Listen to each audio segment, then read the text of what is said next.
Hello friends.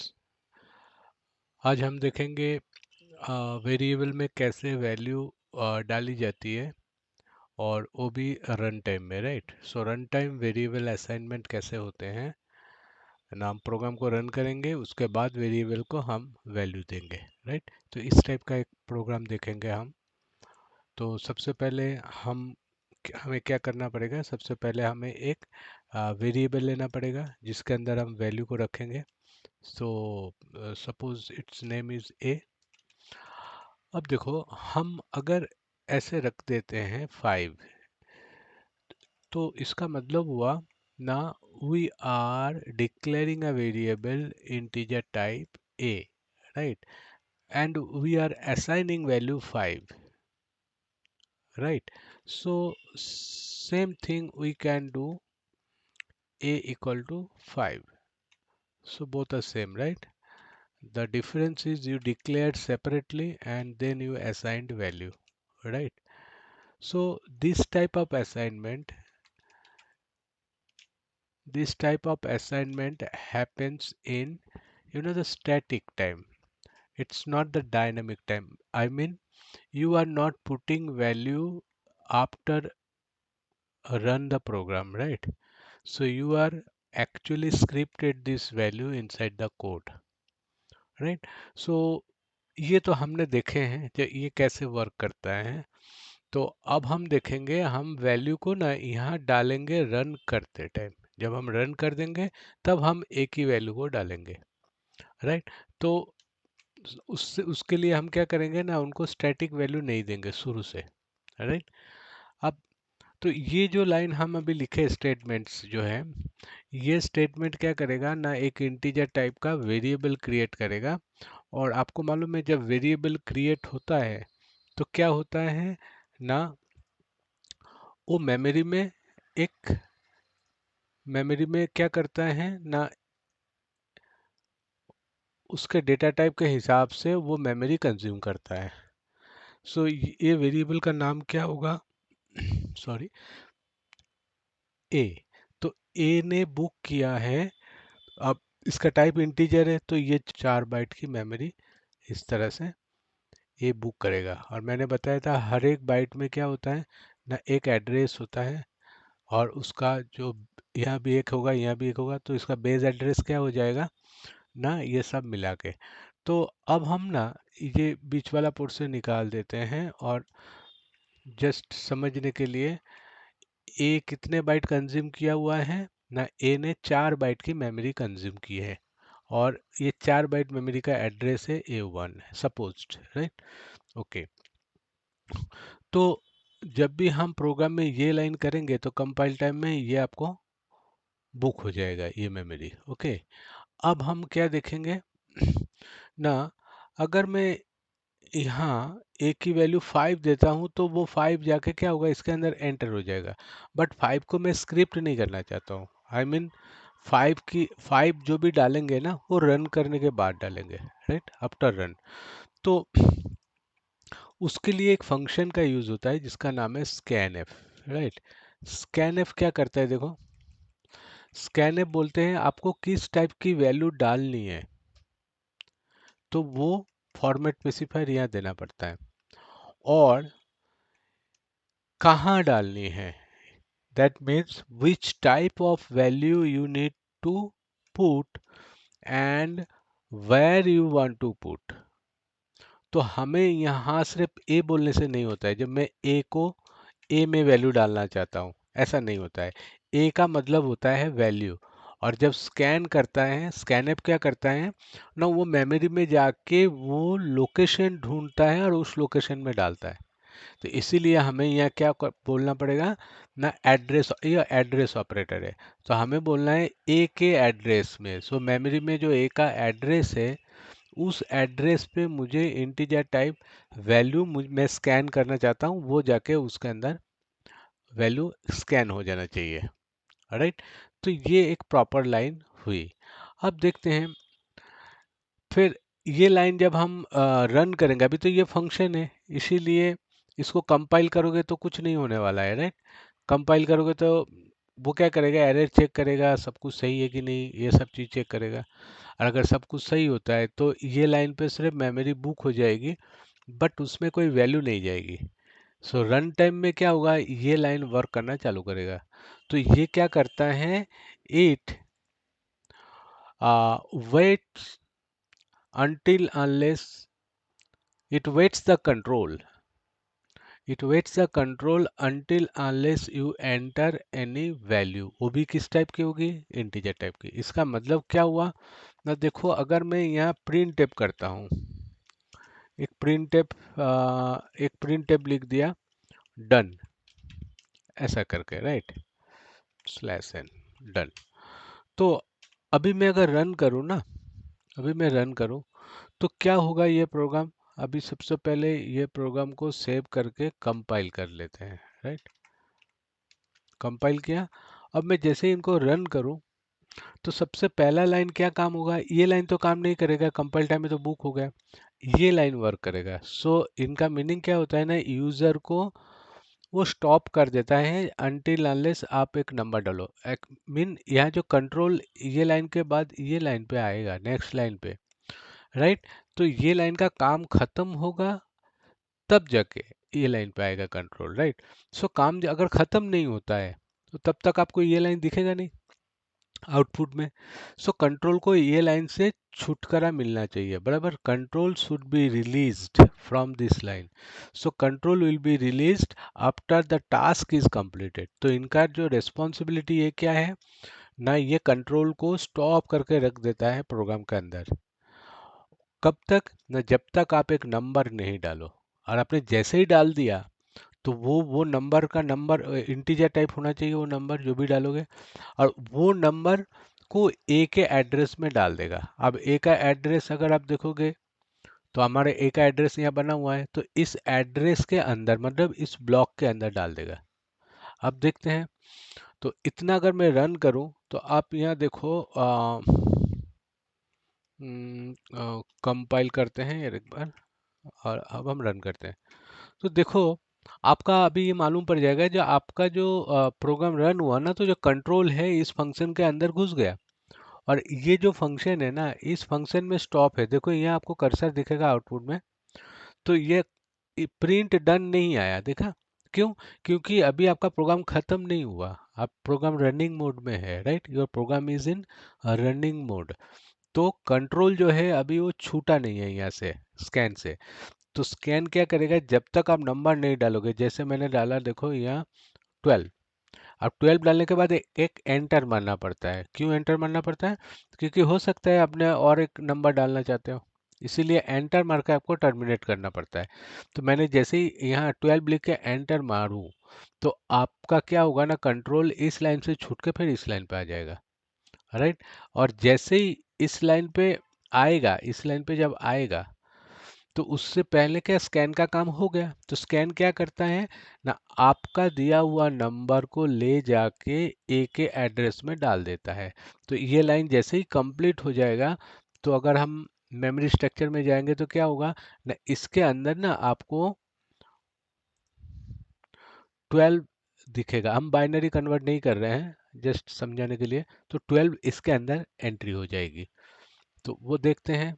तो यहाँ हम इसमें एंटर मारते हैं। अभी देखो एंटर मारा तो कंट्रोल यहाँ से छूट गया, और जो आपने नंबर डाला था वो नंबर ए के एड्रेस पे चला गया, बराबर। इनका मतलब ए के एड्रेस पे चला गया, मतलब मेमोरी में जो ए बुक किया था मेमोरी, उस मेमोरी के अंदर चला गया, मतलब ए को मिल गई वो वैल्यू।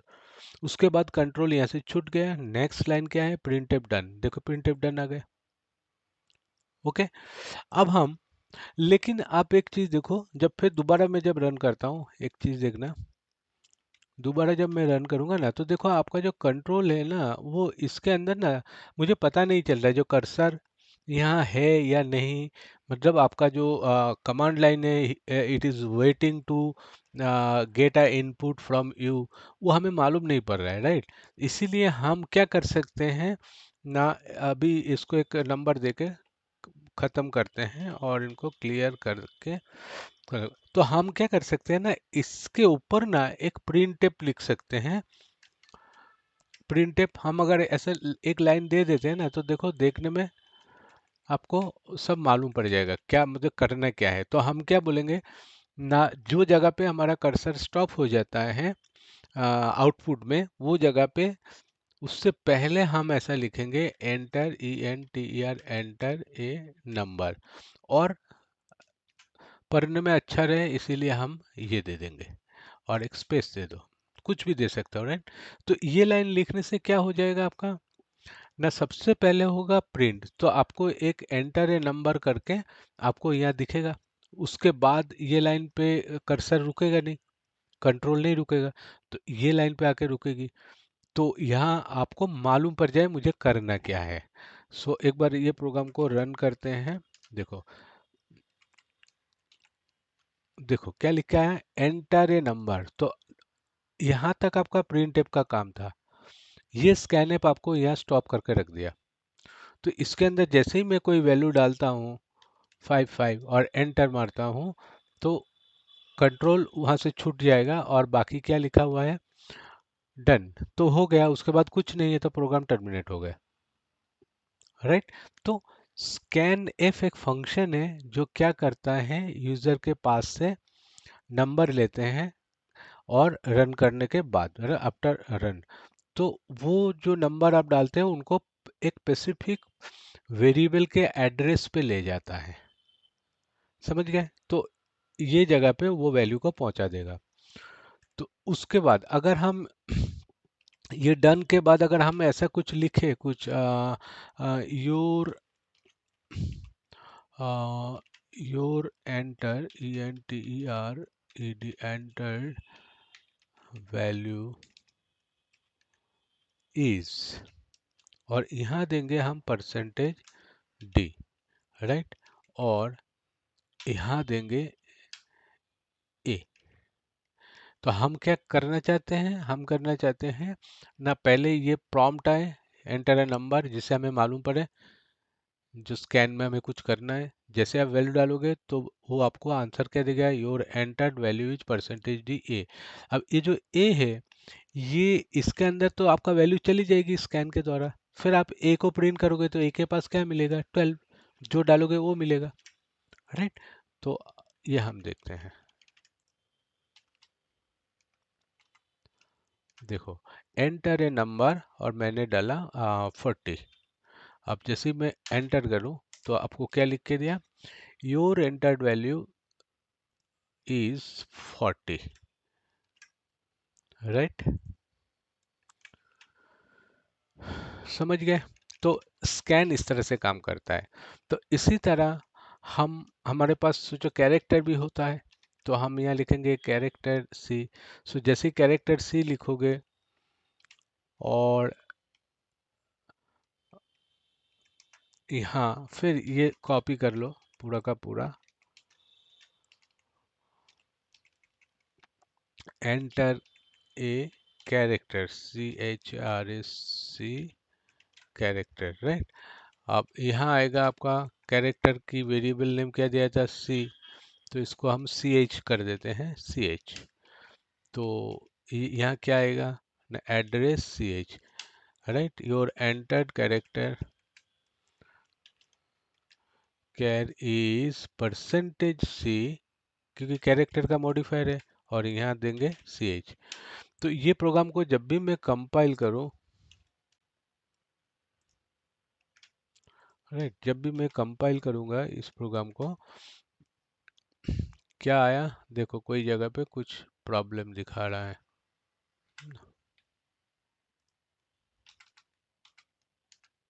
Okay, clear. ओके, इससे क्या हुआ था प्रॉब्लम ना, हमने बोला था जो कैरेक्टर वेरिएबल कैरेक्टर है और हम डालने के लिए बोल रहे हैं इंटीजर डालेंगे, इसके लिए ये प्रॉब्लम दिया था, राइट। तो हमने स्कैन क्या करेंगे, कैरेक्टर स्कैन करवाएंगे और इसके अंदर क्या डालेंगे, CH के मेमोरी में जाके डालेंगे। तो जैसे ये प्रोग्राम मैंने कंपाइल कर दिया तो CH के नाम पे भी एक मेमोरी बन गई। तो और एक मेमोरी यहाँ बन जाएगी किसके नाम पे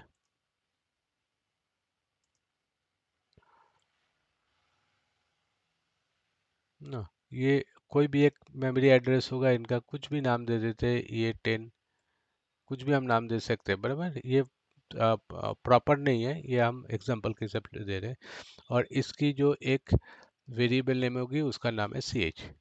अब वो सी एच के अंदर जो भी कैरेक्टर डालेंगे वो यहाँ आ जाएगा।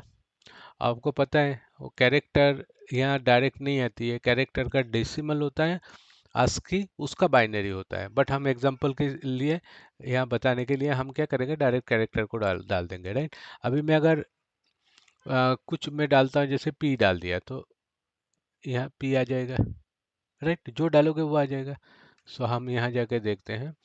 सो ये प्रोग्राम को रन करेंगे तो सबसे पहले क्या होगा, एंटर ए नंबर, फिर वो नंबर स्कैन होगा और आपको बता देगा आपने क्या एंटर डाला। उसके बाद बोलेगा एंटर ए कैरेक्टर, फिर आपको कैरेक्टर डालना पड़ेगा। फिर आप बोलोगे जब भाई आपने कौन सा कैरेक्टर डाला वो आपको दिखाई देगा। So let's run this programme.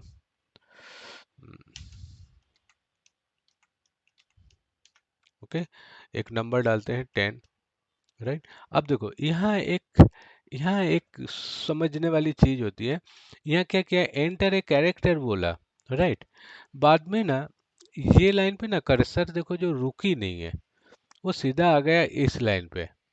इसका क्या मीनिंग है, कोई बता सकते हो, कुछ आइडिया लगा। ये जो स्कैन है ना ये काम नहीं किया। क्यों काम नहीं किया ना, ये इसीलिए काम नहीं किया ना। आपने क्या किया देखो, यहाँ जो आपने एक यहाँ जो आपने एक एंटर डाला था ना, तो आपने स्कैन में जब स्कैन करते हो, देखो मैं आपको एक बताता हूँ। ये जैसे आप इसको रन करते हो ना तो आप एक नंबर डालते हो सबसे पहले, जैसे मैंने 10 डाला था 10। उसके बाद ना मैं एक एंटर मारता हूँ, देखो यहाँ ये एंटर जैसे मारता हूँ ना तो एंटर एक कैरेक्टर है। तो इनका मतलब आप क्या क्या चीज डाल रहे हो, 1 0 10 एंड एक एंटर कैरेक्टर।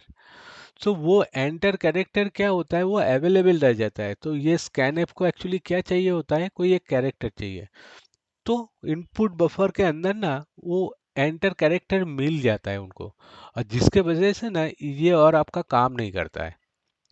और सीधा अगर आप यहाँ देखोगे ना तो यहाँ आपको देखो, यहाँ ना वो उसको एंटर कैरेक्टर मिल गया, तो वो इसीलिए ये लाइन में हमको वैल्यू डालने नहीं दिया। तो इसके लिए हमें क्या करना पड़ता है ना, आप ये जो लाइन है ना इनको सबसे पहले रखो। मैं बताता हूँ, पर नीचे रख के भी बताऊंगा, राइट। अगर मैं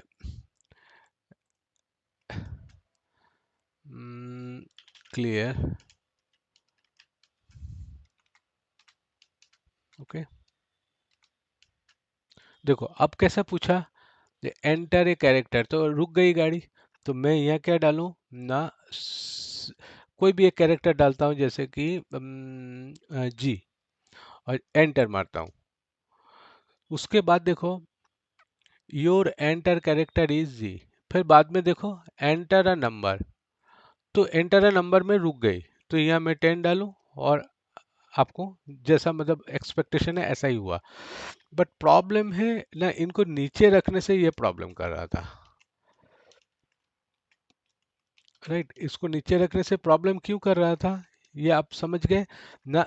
इस पे जो नंबर डालता हूँ उस नंबर के बाद हम एक एंटर कैरेक्टर डालते हैं इसको टर्मिनेट करने के लिए, कि भाई मेरा खत्म हो गया 10 एंटर।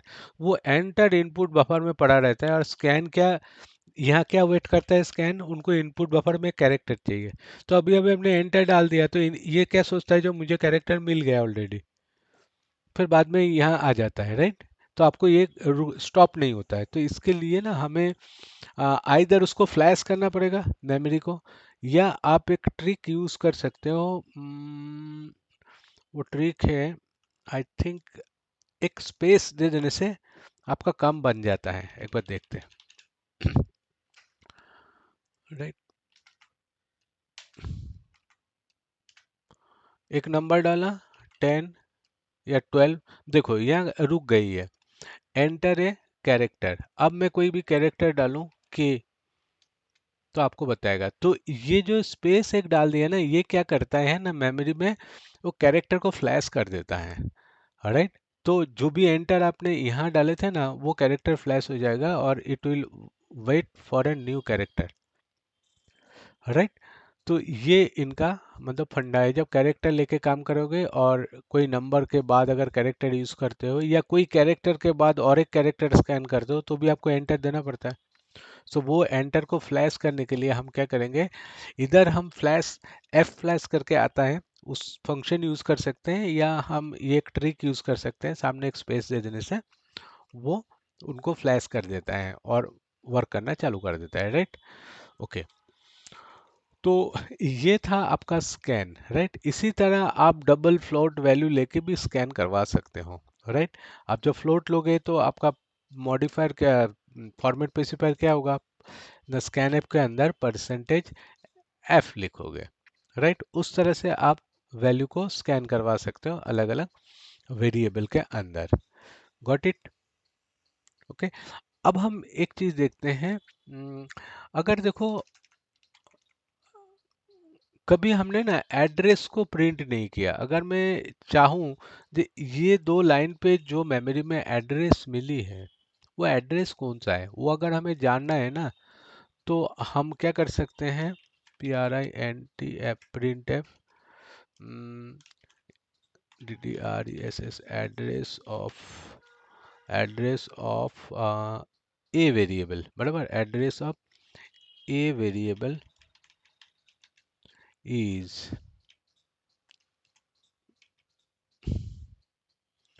इज यहाँ हमें एक मॉडिफायर यूज करना पड़ेगा जिसका नाम होगा p। p का मतलब होता है ना वो पॉइंटर, एड्रेस एक्चुअली क्या होता है ना, पॉइंटर होता है, तो इसीलिए परसेंटेज p से हम वो एड्रेस को प्रिंट कर सकते हैं।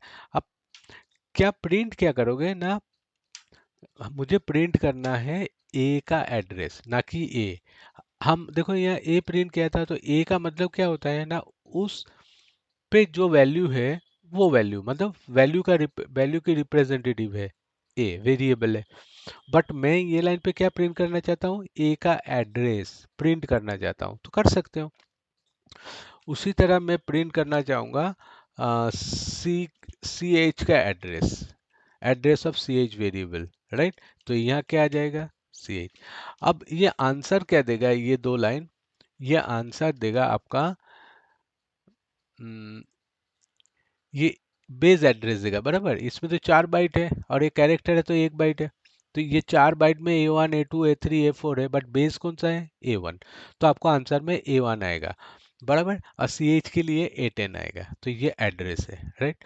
तो मेमोरी का एड्रेस भी हम C के प्रोग्राम में प्रिंट कर सकते हैं, ओके। बट प्रॉब्लम क्या है ना, वहाँ आंसर A1 नहीं आएगा क्योंकि ये तो हमारा एजम्पशन है ना A1। एक्चुअली जो मेमोरी एलोकेट होगी सिस्टम में वो एड्रेस आएगा, राइट। तो वो जो भी होगा वो हेक्साडेसिमल में होता है, तो वो आपको आउटपुट में दिखाई देगा। तो ये प्रोग्राम को अगर मैं कंपाइल करूं और इसे क्लियर कर लूं, राइट, अब इसको रन करते हैं तो हिसाब से मुझे एक नंबर डालना पड़ेगा कुछ भी, राइट। अब एक कैरेक्टर डालना पड़ेगा, जैसे कि मैंने डाला के, कैपिटल के डाला, कुछ भी डाल सकते हो। देखो वो सब आउटपुट तो आपका आ गया, एंटर नंबर 14। फिर यहाँ देखो address of a variable, a variable का जो एड्रेस है वो है ये, address of C H variable is ये, समझ रहे हो। तो ये एड्रेस इस तरह से हम प्रिंट कर सकते हैं। ये मैं इसीलिए बताया क्योंकि हम नेक्स्ट लेसन पे ना एड्रेस को पॉइंट करना सीखेंगे, कैसे एड्रेस को पॉइंट किया जाता है, राइट। हम अभी धीरे धीरे पॉइंटर के कंसेप्ट पे आएंगे। तो अगर हमने ठीक है, सो हमने क्या सीखा इस प्रोग्राम में न, रन करने के बाद after run time how to initialize the variable value, right, how to assign value to a variable. So हमने दो टाइप का वेरिएबल लिया था, आप प्रैक्टिस करोगे, फ्लोट डबल सब लेके प्रैक्टिस करोगे, राइट। अब ये दो जब वैल्यू मिल जाती है, इसके बाद ये ए में मिला, ये सी एच में मिला, अब आपके पास ये पूरा प्रोग्राम पड़ा हुआ है, यहाँ आप जो मर्जी वो करो, बराबर। ए को और सी एच को लेके आप कुछ भी प्रोग्राम बना सकते हो नीचे, है ना। हमने अभी प्रोग्रामिंग सीखा नहीं है बराबर, ये तो हमारा जो बेसिक स्टफ्स है वो सीख रहे हैं बराबर। तो धीरे धीरे हम ये वेरिएबल भी बनाएंगे इस तरह से और वैल्यू भी डालेंगे, और वो वैल्यू को लेके कोई प्रोग्रामिंग भी करेंगे, जैसे मैथमेटिकल प्रोग्राम हो गए, लॉजिकल प्रोग्राम हो गए, वो सब हम धीरे धीरे सीखते रहेंगे। राइट। सो इस वीडियो में यही तक रखते हैं, और नेक्स्ट लेसन में कुछ नया लेके आएंगे। Okay. So okay, bye bye, take care, thank you.